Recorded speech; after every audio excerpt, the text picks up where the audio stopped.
Hello and welcome to this week's episode of Search with Candour. I am one of your hosts, Jack Chambers-Ward, and I'm joined once again by Mark Williams-Cook. Hello. How are you, Mark? How's it going?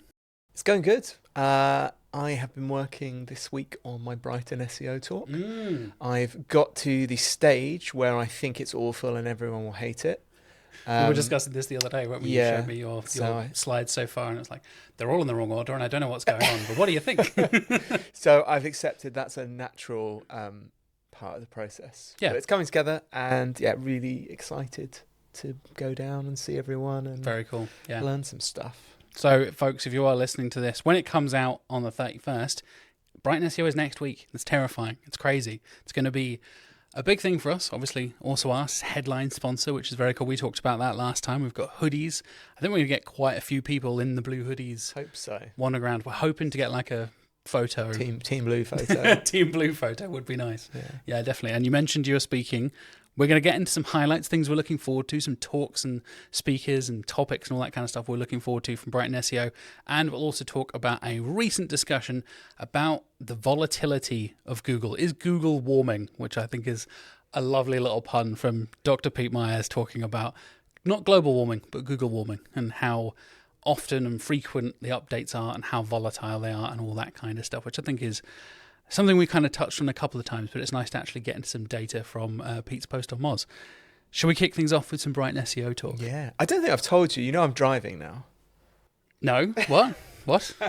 So I made the snap decision because, I have my little Brighton swim club. Sometimes go for a swim. Yeah. I want to go and see what's in the water under the pier.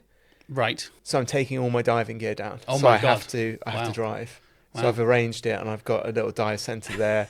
Got a tank, and then I'm just going to walk into the ocean and have a look. Have you hired any of the other? Recruited any of the other SEO divers? Because there's quite a lot of them now. It turns out. I have one mystery diver coming with me. Yeah. So potentially got Martin Split is a diver. Arnout's a diver. Dixon. Dixon Jones is a diver. Yeah. There are tens of us. That's correct. Yeah. It seems weird. It's very niche. There's an Instagram account called Geo's Diving, which kind of went viral. And he just kind of goes about diving places, and he did this little video of him skin diving, just diving down in Brighton, and it looked really clear, and there was loads of fish, which is completely not what I expected. So I'm going to go have a look. But anyway, let's talk about you look forward Brighton to the SEO. So that as well, the C and the SEO. I couldn't make that part work. SEO doesn't quite work. No. Do you want to intro your talk a little bit? It's kind of a sequel to your Search and Orange talk, right? It's kind of an evolution of that. I've tried to rework this, so I've still got some stuff about the Google exploit in there, just because people really want to know about that. So there's some new data and tools off the back of that.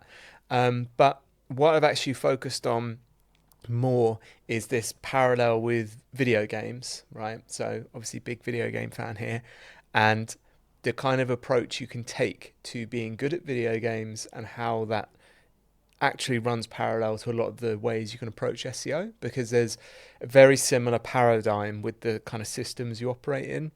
And in that, I've got some really new, I think, interesting examples of people beating the system without mentioning it. I think you might have overheard me talking about one today with the domain. Oh, yeah. So I think that's all quite new, and that's quite interesting. So I'm hoping, because last time I spoke at Brighton was 2023, and I highlighted some ways people were kind of getting around the rules with Google, which people enjoyed. So hopefully there's something in there that everyone can enjoy, even if you're a SEO adjacent person or if you are more of a hardcore technical nerd. Yeah, I think there's a lot of that at Brighton, and there's a nice variety of topics and talks and categories and all that kind of stuff. I don't know, Kelvin and the team always talk about the balance between the soft skills, the hard skills, the more technical, the less technical, the practical, the theoretical, and all that kind of stuff. I think you've done a really good job of kind of blending the two and coming with, this is how it works in theory, and this is actually how I put it into practice, which I think is a structure of a lot of good talks. I think I'm in the minority, right? So I really, when you're asked to prepare talks for Brighton SEO, there is a big emphasis on presenting actionable talks, right? Tell people things they can go back to the office and do, because kind of the thing Kelvin says a lot is, like something like helping you to do your job a little bit better or something. But I personally don't like those talks so much, right? I want to know like why you're doing that. Like, how did you get to that? Why did you choose that approach? Because they're the things I find really valuable. Because the issue I have with, learn to do this, it's kind of like that really old like idiom about teaching someone to, I guess it's not an idiom because it's not colloquial, but teaching someone to fish. Oh, teach a man to fish. Yeah. So like showing someone do this is like they're just giving you the fish, right? Yeah. And stuff goes out of date all the time. That's true. And especially really effective stuff. Like if you've got some like killer way to rank in Google really quickly, the best way to kill it would be to go on stage and tell everyone. Because Google will be there and they'll be like, oh, right, yeah, we'll fix that. Well, who knows now anyway, maybe that's a good thing to pick up on when we talk about Google updates. Yeah. As they do seem to be struggling to fix things at the moment. Yeah, definitely. I think you're right. I often lean towards the theoretical and that kind of thing as well. Because I find that bigger picture kind of discussion is often what happens on the podcast as well. We'll come in with a really specific topic and then inevitably, basically every episode this year will be like, right, but it's all about brand consistency. It's all about the kind of the buzzwords and the topics a lot of people are talking about when it comes to AI search. What does the future of search look like? Basically everyone, whether we like it or not, end up talking about that kind of stuff. And I think when you, like you said, when you come in with those, the Search Knowledge Talk reveals about the conceptual models, right? You come in with, this is what you've learned and how you apply that to different instances, different clients, different websites, different situations, makes it those transferable skills rather than here's how to build internal links correctly or improve your backlink profile or whatever. It's like, cool, that might work for that industry. And I think there is still plenty of value in here's how to do e-commerce stuff specifically, because it can be so different. Great. I think they're great as well if you're newer in the industry. Like definitely, yeah. To go to talks where it's like, just this is how we do the thing is super valuable. But that's why I'm saying, like, for me, they're not the ones, because I've been doing the thing for ages. Like, I like hearing more of the kind of thought and how you get to decide to do those things. But so I'm not whacking on those talks. They're important, but it's not something I want to talk about because there's someone else that can talk about that really well, Yeah. Do you want to get into some? I wanted to talk about some stuff that I did actually want to see. We haven't pre-discussed either. We might have crossover in our list. I'm sure we will have some crossover. But I was kind of scrolling through the. So if you go on the Brighton SEO website, you can literally just scroll through the titles of the talks, which is a really handy thing. I quite like the way of doing that without the schedule. So you just get an idea of like just the topic and the title.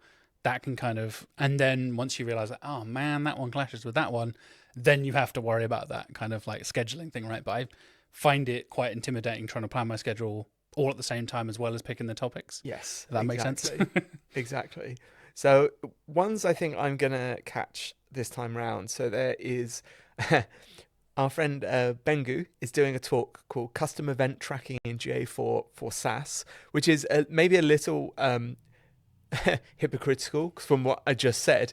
But the reason I want to do that is, if I'm honest, I've been avoiding GA4 as much as possible since you were saying that out. about our project management software earlier on today as well. Yeah, don't like change. And obviously we've got also asked the SaaS, and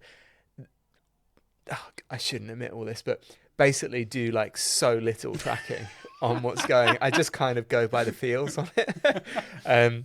And I just think it's really like on point for me because, I've got a SaaS. I need to get better at GA4. So that's one for me. Do you want to do one for one? Yeah, we'll trade off. We'll go one for one. I have got one from Kazushi Nagayama here talking about, funnily enough, a framework that you can apply to multiple different things. So the title is Data-Driven SEO, a framework-based approach. And Kazushi's kind of built a model of search interaction, which is what he's built working in the Japanese market. The Japanese market is something I know very little about since I left my job at the language school. I worked for a Japanese person who was running the school at the time. And it was a weird kind of glimpse into, I did 3 trips to Japan for business stuff and briefly learned Japanese that I've mostly forgotten over the last 7 or 8 years. But seeing the business side of Japan, I've never really kind of looked back on it now that I understand SEO and digital marketing and all that kind of stuff, all the stuff I've learned since leaving that job, which was kind of my introduction to a lot of that's how I got into SEO in the first place. Like, we need a website. Do you two want to build it? And we were like, I think you've met my mate Chris, who comes to Search and Orange regularly as well. It's like, yeah, sure, we'll give it a go. What's a WordPress? Be like, okay, cool. 8 years ago, we're like, what's a WordPress? We're just winging it, completely winging it.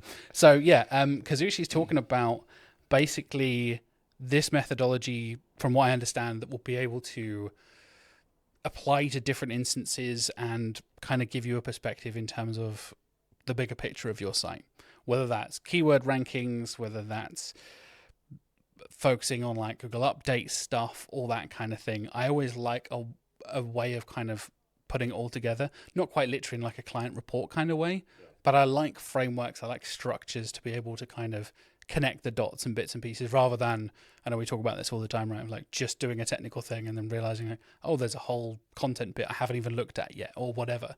Having a thing where you can kind of get the data for an entire site at once and look at it from a bigger perspective, I really, really like that. So that's definitely one I'm going to check out.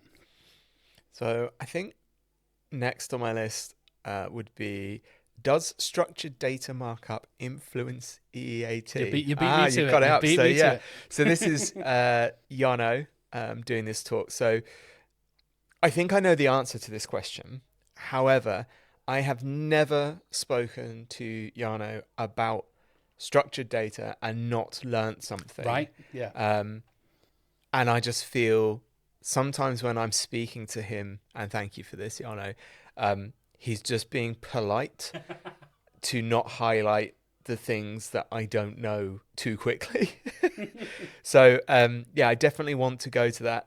So I saw Jarno recently talking about structured data, specifically with LLMs on the SiteBulb webinar, which was super interesting. Again, just hearing, because he's been so deep into that side of things for so long, it just saves me a lot of brain work, just listening to his kind of viewpoint on that. So that's one I'm definitely going to make time to see. Nice. Yeah, like you said, every time I've heard Jarno speak, he's just like, oh, I hadn't even thought about that for structured data. Like, of course that's a thing. Or even like I had no idea that was even possible moments as well. Like, just so interesting, and so, like you said, kind of feels like you're being well, not patronized, that's the wrong way of putting it. Like, schooled. Yes, yeah. I'm a kid talking to an adult. But like, I'm back at school. Exactly. My next choice is going to be query counting for SEO, why you need to be paying attention, from Mr. Daniel Foley Carter. Knew it. And I think this is something, funnily enough, it came up with my episode with Morty a couple of weeks ago, talking about the number of queries you're ranking for rather than the search volume and all that kind of stuff, and focusing on that. Morty was talking about it from a brand perspective. Surprise, surprise, of course, Morty's talking about brand stuff. But I think that is such a big topic. And I know it's something Brendan, our principal SEO consultant, who I will get on the show soon, folks. I'm slowly working my way through trying to get the rest of the Canada team on the show. But it's something Brendan talks about a lot as well. Like, how many total queries are you ranking for, and then categorizing those things? Do you rank for 10,000 transactional queries about shoes? Shoes is always the example we use, right? Or are you ranking for 100,000 informational queries? Like, that probably tells the users on Google you're more of an informational site. Even if you're mostly trying to sell stuff, you're getting majority of your informational traffic rather than transactional traffic. Exactly. Yeah, I know Daniel's done a lot of like tutorials around query counting, and it's one of the things he uses as the basis for his audits. So always interested to hear more about that. My next choice, and I might be being kind of like clickbaited by this, is by Emma Elizabeth Byrne, who I haven't actually encountered before. No, neither have I. But the title of Emma Elizabeth's presentation is "Fake Eat Until You Make Eat." So I always appreciate a good title. I'm a bit of a sucker for a pun, but looking at the talk description, it's essentially talking about how to fake EEAT while you're working on your long-term actual strategy. And to me, it would suggest that if there is a good way to do that, that it would give insight into how Google is measuring EEAT. Because, so, you know, we know it's more of a concept than like, you know, there's no EEAT score as far as I'm aware, and that's what Google has said. It's more of a concept of things, but I'd be interested if Emma Elizabeth got any more specifics about, okay, well, I think these are the things because of this reason, and you can, you know, try and show them like this, because I think we've had a lot of false starts as an industry, like, you know, having things like author names and profiles is commonly mentioned, but I've seen quite a few tests on that, and it just seems to do nothing. And it makes sense, because otherwise, again, for Black Hat, you'd just steal people's names and be like, oh, coincidentally. Well, we're seeing like AI generated authors and stuff as well, right? Like, so yeah, I'm interested in seeing that one. Definitely. Should we do one more each? I started, right? So do you want to finish? Yeah, let's do that. Definitely, yeah. There's more I want to talk about, but let's not go on too long about that. I'll kind of cap things off with a talk by Danny Blackburn talking about how to fight giants, SEO secrets for challenger brands. And I love a David and Goliath kind of thing. I know we've talked about this before. We've worked with clients and built strategies for clients where you're fighting against conglomerate, multi-billion-dollar international brands, and they're down the road from the Canada office somewhere. You're like, yeah, but we're outranking you though, aren't we? Like, we have built, whether it's digital PR, whether it's content strategy, whether it's technical stuff, all that stuff combining so that you can be the little guy that beats the giants. Because I think we're seeing, again, coming back around to the future of search and LLMs and brands and all that kind of stuff, big brands are getting focused on, it feels like, a lot more in a lot of the AI overviews and all that kind of stuff. So being able to prove yourself as the little guy in an industry, as the, you know, small to medium sized business fighting these, for want of a better phrase, fighting in the SERPs with these massive companies. I love that kind of stuff, and I'm always intrigued at the little. Again, it seems kind of clickbaity, right? Like the little tips and tricks you can do, kind of thing. But I tend to be more of a supporter of smaller brands as much as I can be. Oh, for sure, yeah. I love a good David Goliath story. Exactly, and nothing feels better than outranking the like multi-million-dollar. Yeah, I know. One of the clients I work with here, we do a lot of like medical and like first aid supplies and all that kind of stuff. And we were outranking NHS for an NHS branded term, and I was like, yes, nice. Like we're providing better information about this thing than the NHS are on their own website, and the query has NHS in it. It's like, there we go. It's a nice little, I don't necessarily a quick win, but it's always a very satisfying thing where you can do it in a report to a client or have that conversation, even if you're in-house, like, hey, by the way, we're beating Amazon or Nike or, you know, huge companies that are probably got hundreds, thousands of people on their marketing team, and you're like, yeah, the three of us at Canada who are working your account at the moment, we're doing a better job than the giant billion-dollar company kind of thing. It's always fun.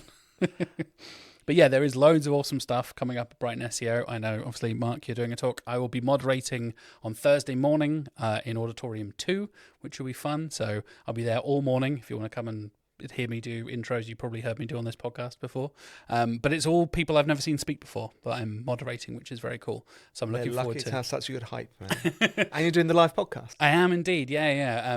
We mentioned just before we started recording, we're doing a live podcast. Me, Sarah and Tazmin from the SEO Mindset podcast. That is on Wednesday night, and we're going to be talking about how to build your personal brand. And we're also going to be basically kind of building a nice little community is the plan, like, right? We have a lot of people coming back around. I know there is a lot of discussion about what people want to do on Wednesday. Obviously, also us being the headline sponsor, Wix dropped out of the headline sponsor side of things, so there's not the Wix dinner that a lot of people tend to go to on the Wednesday night beforehand. So we're kind of turning our podcast into a nice little pre-conference kind of event that a lot of people can go to and get you in the zone, get you in the mood. If it's your first time and you don't know anybody, it's a nice smaller setting to meet new people, so you're not thrown in with thousands of people on the floor at Brighton SEO at once. So yeah, I will put links for that in the show notes as always, and links to all these talks if you do want to go and check them out. That should be a lot of fun. And I'll be filming stuff in Brighton as well. I do need to test. I saw you've got your stuff. Yeah, mic. Yeah. I've got an Allswars branded mic that I surprised you with, which was fun. Yeah, I'm planning to do some on the show floor kind of interviews and recordings and stuff. that will go in a future episode, or maybe their own videos, or we'll work something out. And the live podcast will also be on this podcast channel as well, so you can go and check it out in a couple of weeks. There's actually so much going on when we lay it out. We said this last time, right? Yeah. It's like, well, we're planning a conference, doing this thing and doing that thing, and there's live things. You've got your talks, and I'm doing a podcast. And it's like, there's a lot of stuff going on at the moment. We're very busy.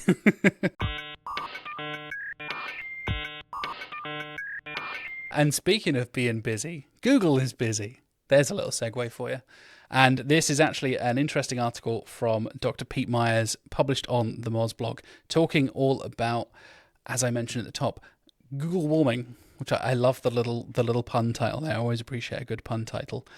It is basically kind of summarizing a lot of what I feel like the whole industry has been talking about over the last few years, where the updates are more frequent, they're more volatile, and everything is getting more and more complex. I know this is something you mentioned probably 2 years ago at this point, when we were in the earlier days of me doing the podcast with you. It was like, it feels like the train is running away here, and the people who are making those changes, maybe because the way the core algorithm works, it is so integrated with so much LLM technology and machine learning and all this kind of stuff, you can't just, as we were saying earlier, like, Google made a mistake, we'll just backtrack that. We'll just undo. We'll do a rollback. It's fine. It's like, yeah, exactly. Turn it from 10 to 5, and hopefully it'll be fine. Like, if you turn that 10 to a 5, that affects thousands of other little bits that are all interconnected.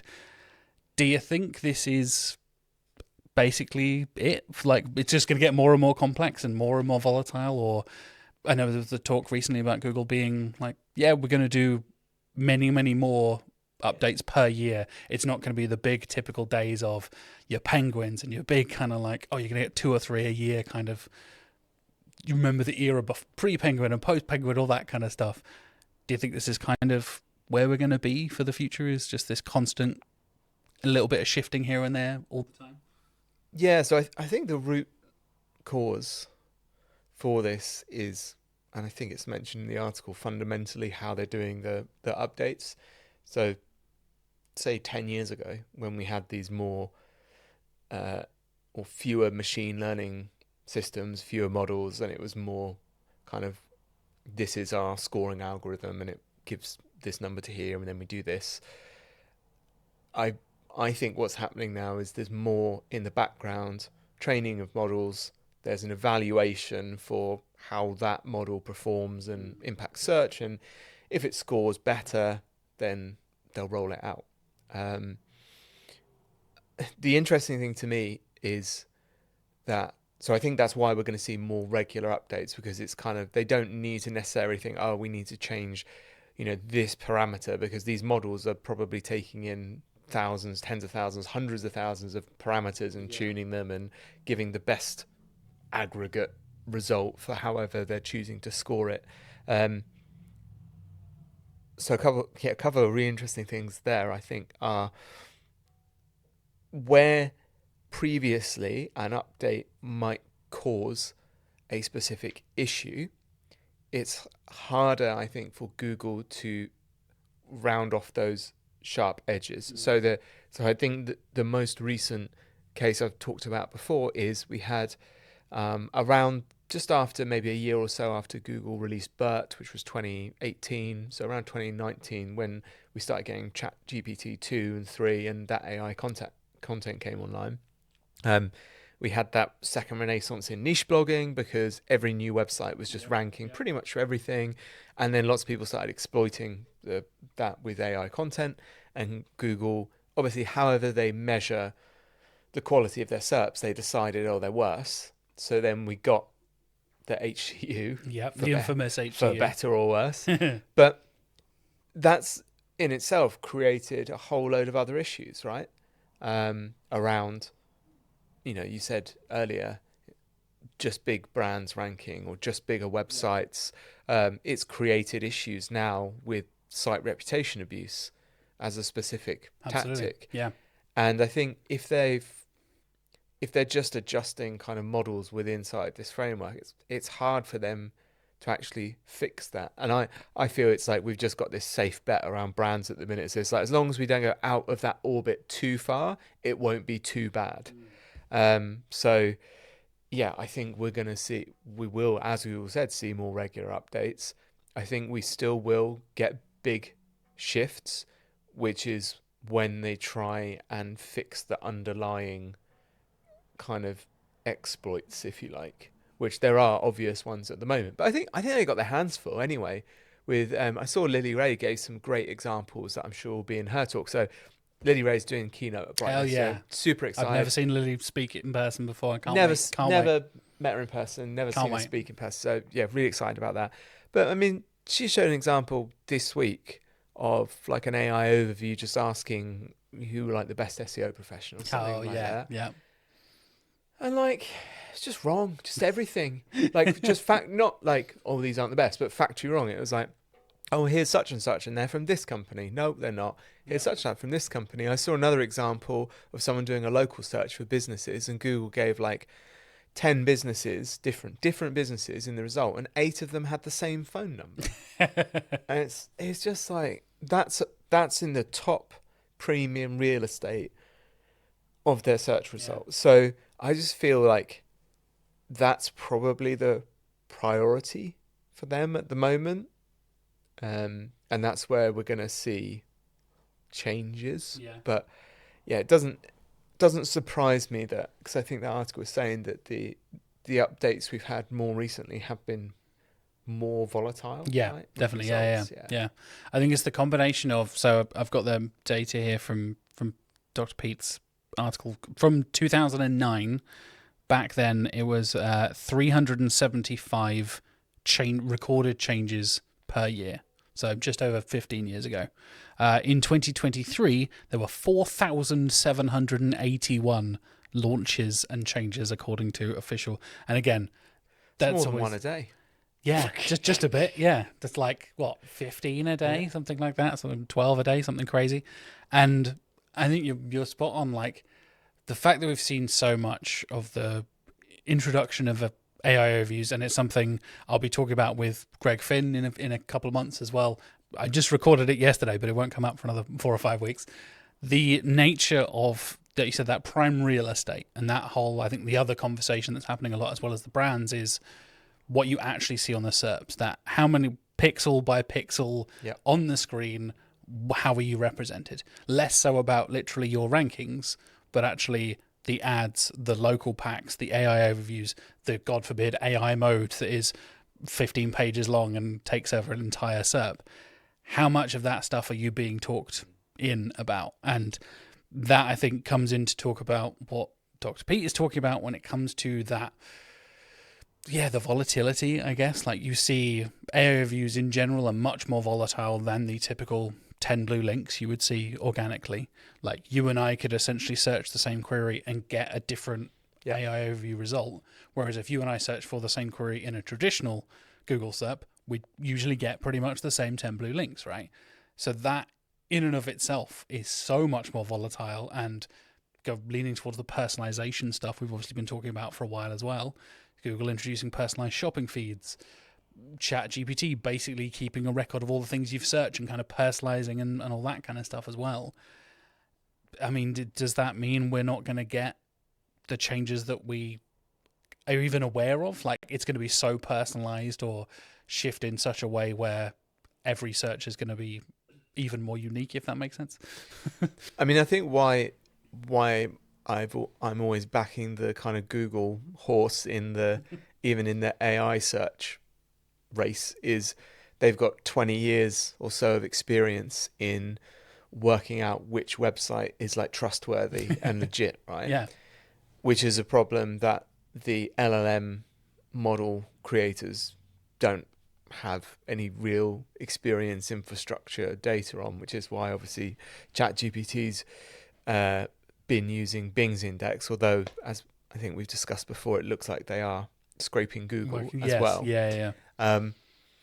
So I think we'll still see trends surfaced through the kind of filter of personalization.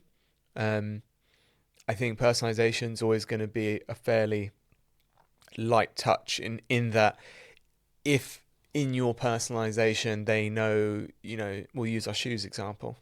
as always, that SEO, so to say they know you're like a vegan, so you're not going to buy leather shoes, right?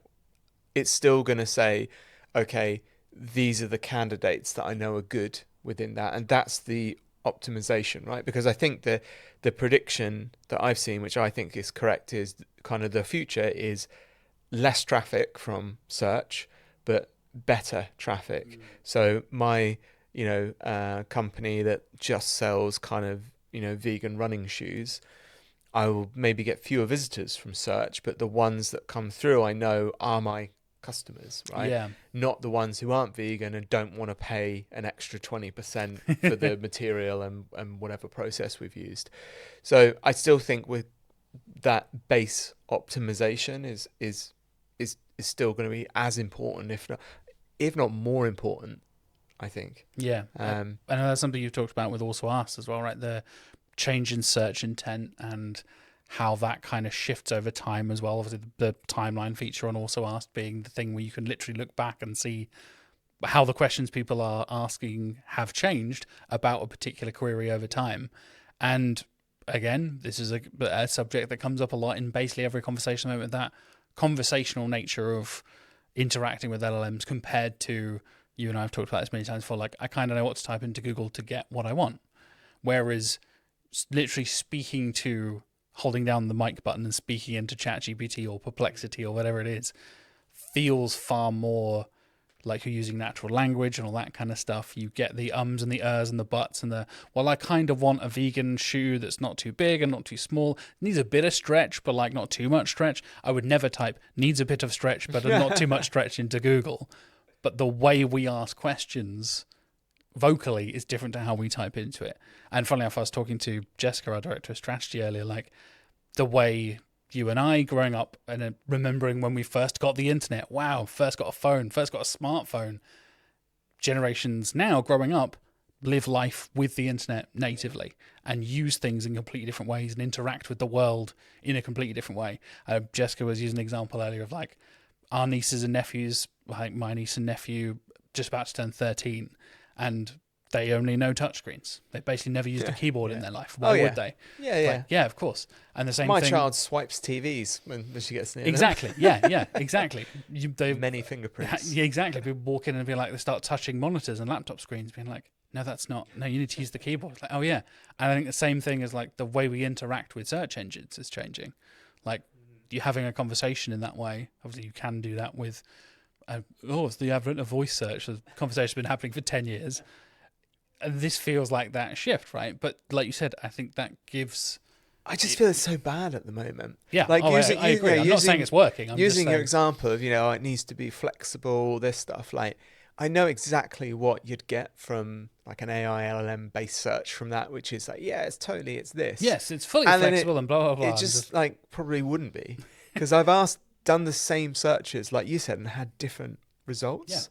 So I'm nervous about whether we're going to make it over that hurdle, because that would be the ideal experience. 100% agree. If you can just use normal human language to be like, here's the thing I want, and stuff about me, go and do it, that would be great. I just feel we've got quite a long way to go and be explicit about these things. I actually saw a great use for LLMs though, which was it was writing product descriptions for products that are essentially summaries of like thousands of reviews. So, and I was like, that's such a good idea. So if they are really flexible, that when it's summarizing, it picks that up and it writes it into the review, and then you're more likely to appear in search. Interesting. But yeah, just the amount of errors. And I think we personally had this discussion before, which was that, I use Perplexity quite a lot, which I think has got one of the lower error rates, the lower hallucination rates. We included it in core updates a couple of weeks ago. Yeah. Right? And I've got answers a few times there, and I've taken them at face value. And then when I've gone back, they've been wrong. Mm-hmm. And I'm like, I should know better than to trust it, right? So how long have you been doing this, Mark? You should know better. But I'm just like, what chance do people working outside of search have when they're given such a confident, great sounding answer? The LLMs are confidently wrong, was the phrase. Like, and that is such a brilliant way of putting it. It was literally like the first time it basically answered yes to my question and then gave me like some reasoning. And the reasoning was what I expected, because I'd fallen into the trap of kind of asking if my reasoning was correct. So it just repeated it back to me. And I was just like, yeah, good stuff. Spot on, Mark. Absolutely. And then when I found out later that was wrong, and then I asked, like, is it this? It was like, yeah, no, it is that. It's not that other thing. And I was just like, the amount of times I've seen, and I've done it a handful of times myself, you've got a wrong answer.